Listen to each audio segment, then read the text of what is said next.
So for this topic, we're looking at Earth's interior, and our essential question is, what is the composition of Earth's interior and how do we study it?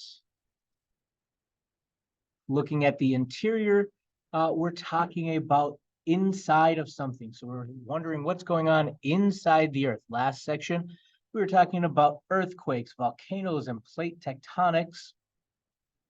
Now we're going to look at kind of how those things happen and what's going on inside the Earth. So to start here, we look at how deep have we explored into Earth. The deepest well we've gotten on Earth is the Kola Super Deep Borehole on the Kola Peninsula of Russia. It's over 12 kilometers or 7.5 miles deep, and it took about 20 years for us to get that deep. When we get that deep, I like that little extra that we put down the bottom here, that the Kola borehole is less than 1% the distance to Earth's center, meaning that the closest we've gotten to a journey to the center of the Earth is about 1% of the way there. And at that temperature, it's hot enough to bake cookies. Now, that's not hot enough to melt metal, but it doesn't have to be hot enough to melt metal. In that case, we're looking at the friction of the drill bit on the rock, creating enough heat that it's causing that drill bit to fall apart, break down, malfunction. And the little bit that we're getting through in terms of the rock to change out that drill bit and pull up 7.5 miles of pipe and then change the drill bit and drill for a few more minutes and then have that one fall apart means we've pretty much reached our goal or the end of how far we can practically drill into the Earth. And we've only gotten a little ways through the crust and not even all the way through the crust and only about 1% of the way down into Earth's surface there. So continuing to look at that, we can send instruments down there to make some observations as well as some bring up some samples. So on the way down, we can get rock samples, which give us a little look back into the history of the Earth, being those rock samples were created and laid down at an earlier time in the history of the Earth.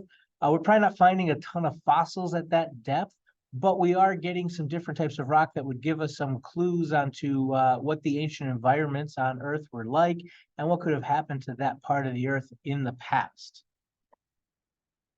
For our second topic here, we're looking at how do scientists study the deeper parts of Earth's interior. Geologists are going to do this in two different ways.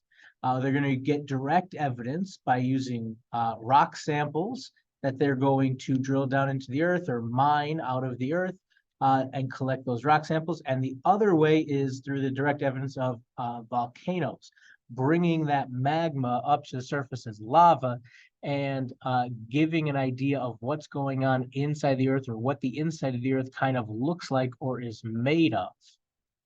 The other way is an indirect way where we can use the seismic waves from earthquakes.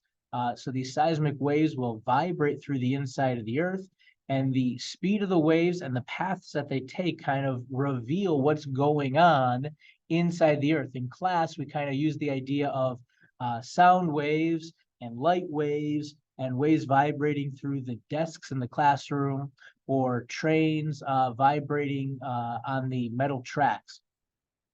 Those vibrations are going to work in different ways, but they're going to give us different pieces of information. So in the same ways, earthquakes have different waves. They have their surface waves, which we're not too worried about in this case, but they have also their body waves, the P waves and the S waves, that are going to be able to travel through the inside of the Earth. And as those waves travel through the inside of the Earth, when they reach different densities of material, they're going to refract, and those waves are going to bend.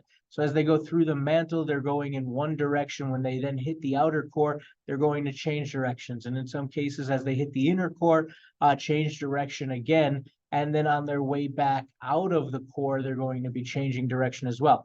And over enough time with enough earthquakes, we can then start to map out the way that these waves travel and the speed at which it takes them to get to the other side of the Earth.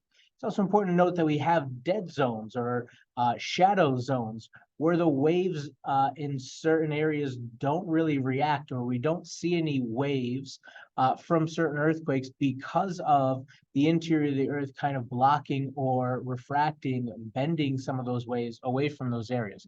So over enough time, with enough earthquakes happening in different parts of the earth, we're able to kind of map out what's going on inside the earth and give us a little bit of an idea of what's happening inside the earth with its inner core, outer core, and mantle.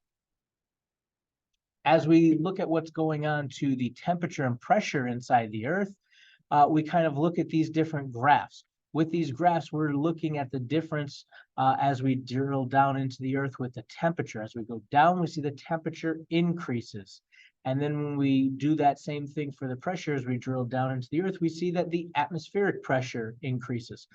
So we're kind of using standard atmospheric pressure at sea level. That's kind of our base in this case. And as we go down into the earth, that pressure or that squeezing force is going to increase. So in both cases, as we go down into the earth, into the crust, we see that temperature and pressure increase. In this next part, we're looking at the compositional layers of the earth. These are going to be composed of minerals that are separated due to their densities. And we basically, with their densities, look at three parts. We look at the crust, the outermost part, the mantle, the thick kind of solid middle layer, and then our densest part, the core.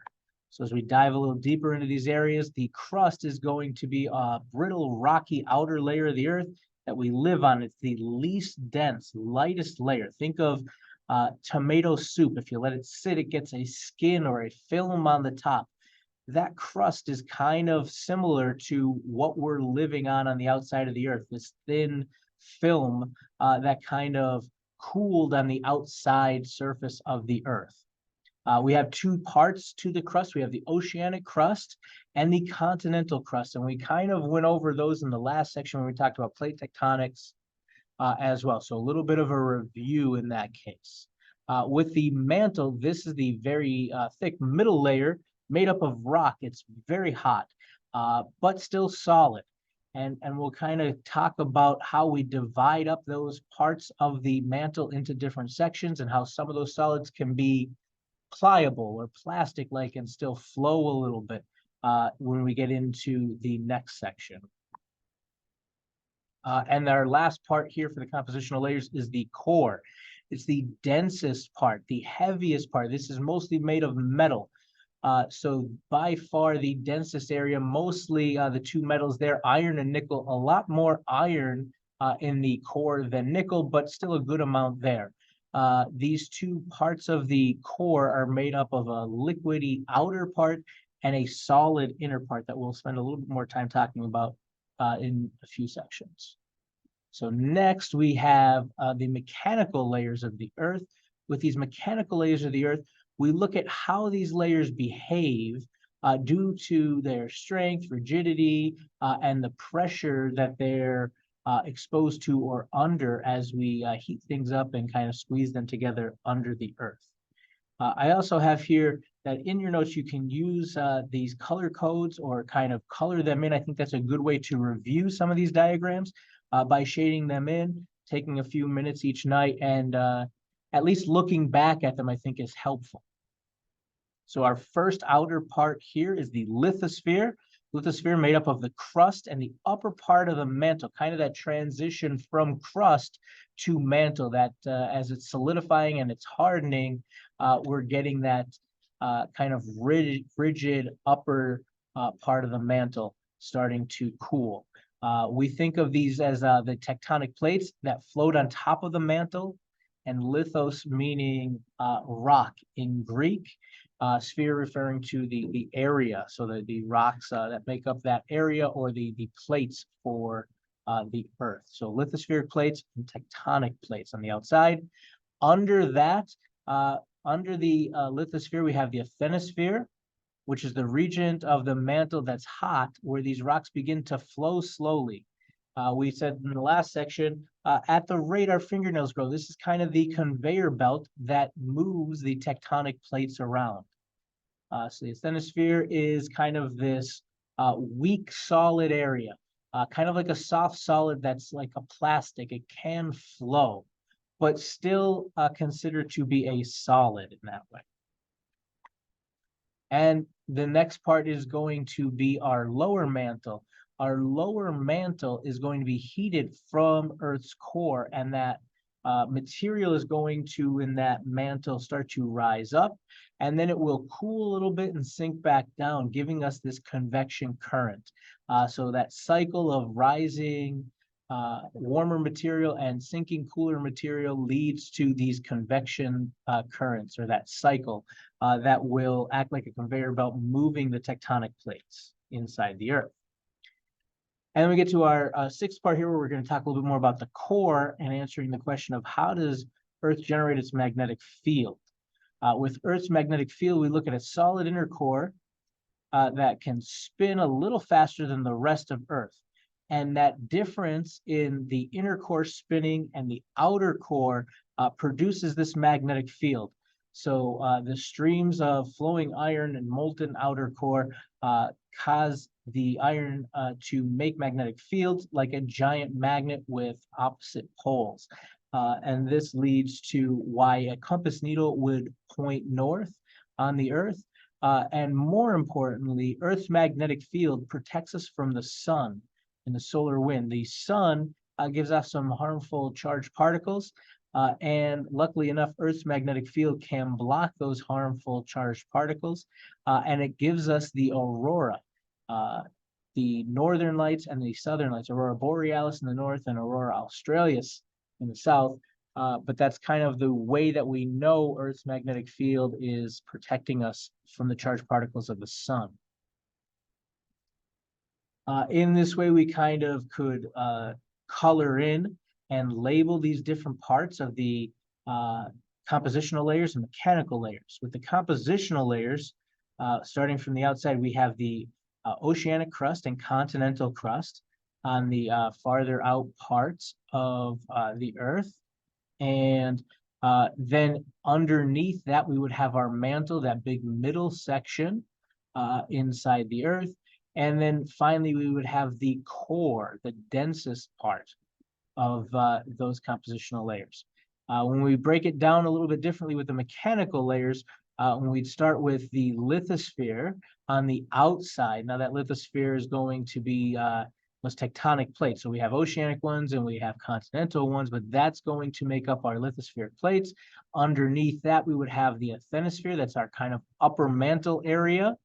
And then we would have the lower mantle, where we have our convection currents, our outer core, and then our inner core.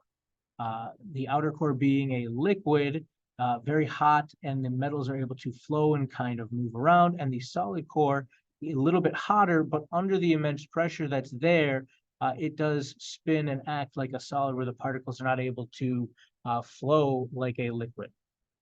So that kind of brings us to an end of this section on the Earth's interior. So the next part we're going to pick up with is going to be transitioning into the type of rocks and the rock cycle. If you have any questions, feel free to stop by in class and ask. Otherwise, have a good night.